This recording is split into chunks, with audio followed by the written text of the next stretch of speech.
Listen to this short story called The Wrong Suitcase to practice your English listening skills. My name is Jack from To Fluency. This is the To Fluency podcast. Be sure to turn on subtitles. Listen to it once without subtitles and then again with subtitles.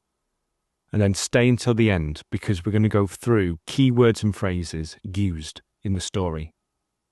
Let's get started. The wrong suitcase. Lena sighed as she stood on the baggage carousel, watching the suitcases spin by. She was exhausted after a flight to Florence for a work conference. All she wanted was to grab a suitcase, head to a hotel, and sleep. Finally, she spotted a bag. Or at least she thought it was her bag.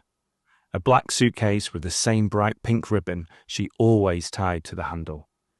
She grabbed it, rode it out of the airport, and hopped into a taxi. When she arrived at her hotel, she kicked off her shoes and unzipped the suitcase. That's when she froze. Inside was not her carefully packed work outfits, but a neatly folded dress, a box of chocolates, and an envelope with her name written on it. Her heart raced as she opened the envelope. Inside was a note. This suitcase isn't a mistake. Follow the clues. A. Lena stared at the note, confused. A? That could only mean Alex, her boyfriend of 2 years. But what was he doing in Florence? She had left him back home, thousands of miles away, saying goodbye at the airport just yesterday. She picked up her phone and called him. No answer. She tried texting him. Nothing. Frustrated but curious, she rummaged through the suitcase and found another note taped to the chocolates. Go to the cafe where you had your first cappuccino in Florence. Lena smiled. Alex had joined her on her first work trip to Florence last year, and they had stumbled into a small cafe near the city centre. She remembered the way he had laughed at her trying to order in Italian. After a rest, Lena set out, the suitcase rolling behind her. The streets of Florence were just as beautiful as she remembered, with cobblestones underfoot and the smell of fresh pastries in the air. When she reached the cafe, she stepped inside and scanned the room. On a small table near the window was a cappuccino and a note. Lena sat down and opened it. I know you're busy with work, but I hope you'll make time for this adventure. Your next clue is at the Uffizi Gallery. Look near the Botticelli paintings. Lena laughed quietly to herself. Alex knew she loved the Uffizi. She had spent hours in front of the Birth of Venus on her last trip, admiring every detail.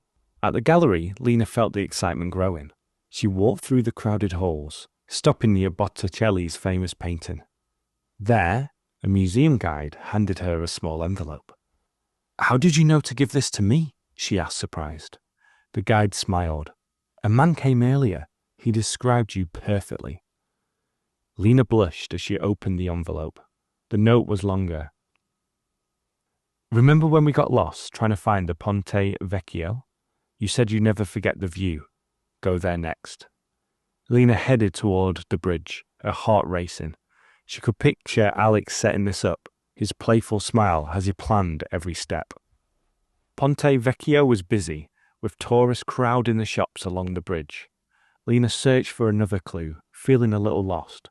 Then she saw a street performer holding a rose.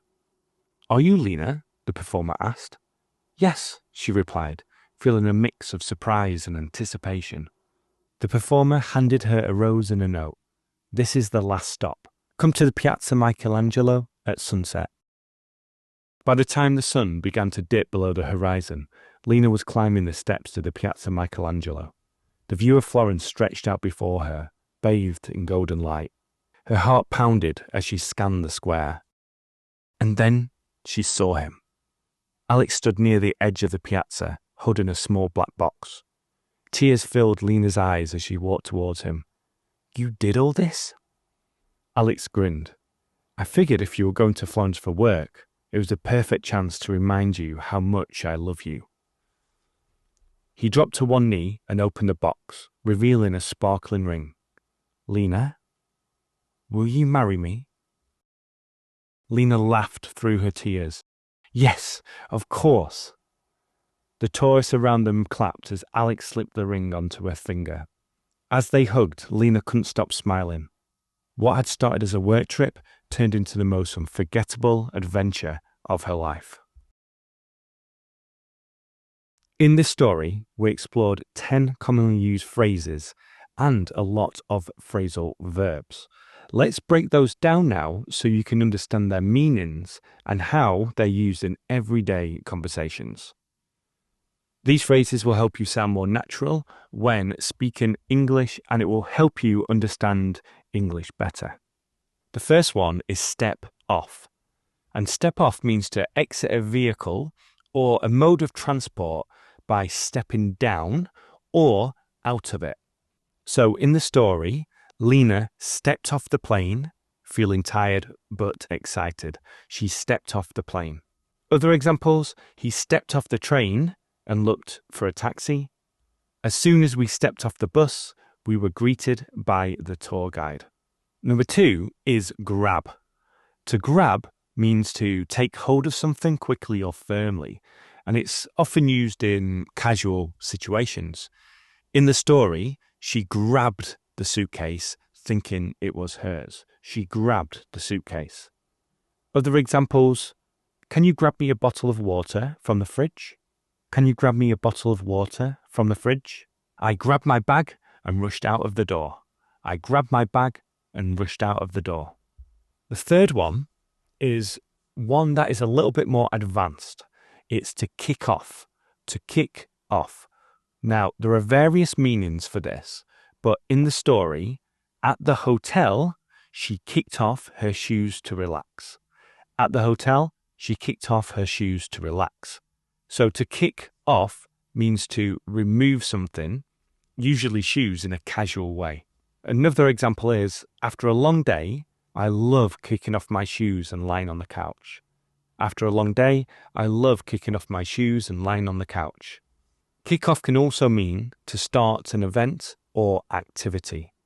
For example, let's kick off the meeting with a quick update.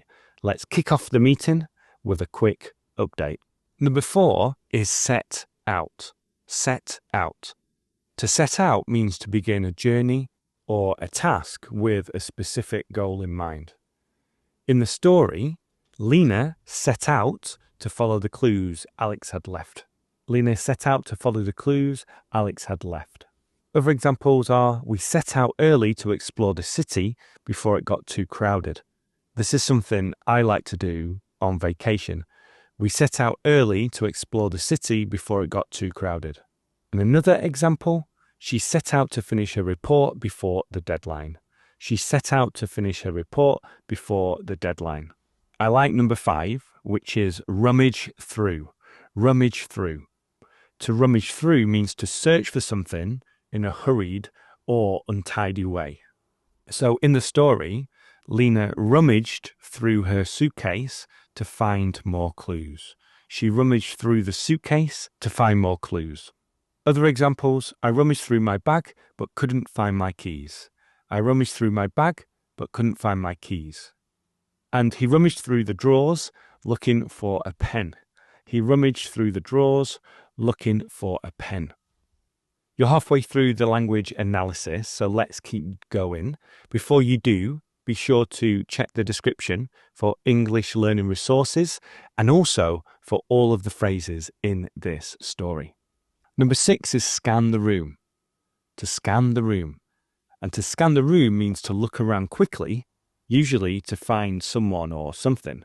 In the story it said, at the cafe, she scanned the room for her next clue. At the cafe, she scanned the room for her next clue. Other examples are, she scanned the room for a familiar face. She scanned the room for a familiar face. And the teacher scanned the room to see who wasn't paying attention. The teacher scanned the room to see who wasn't paying attention. Number 7 is head toward. You might also hear head towards.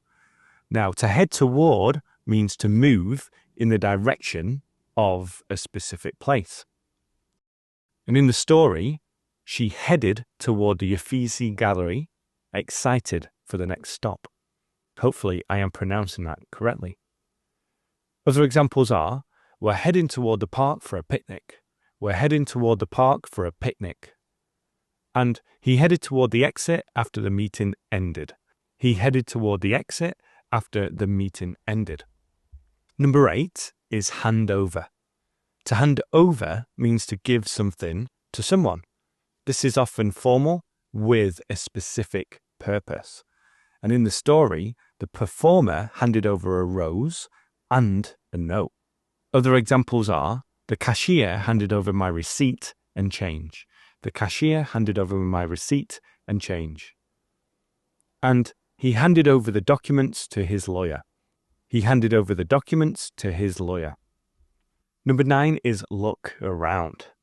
To look around means to observe your surroundings, often when you're exploring or searching for something.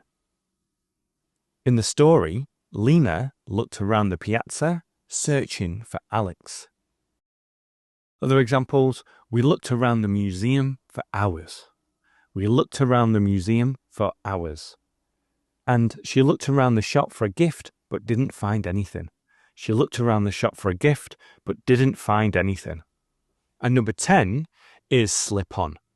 To slip on means to put something on quickly, often referring to clothing or accessories.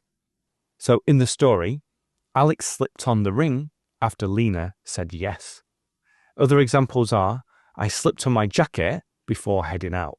I slipped on my jacket before heading out. And she slipped on her shoes and ran to catch the bus. She slipped on her shoes and ran to catch the bus. So, that is today's lesson. If you want to learn more English with me, then check the description to go through the different lessons that I have available for you. If you are on YouTube, then simply click on more videos. If you're on the podcast, continue listening with me. And if you enjoyed this, then I would appreciate it greatly if you shared it with a friend. So click that share button and send it to somebody who would benefit from this lesson. Thank you for watching or listening, and I will speak to you soon. Bye for now.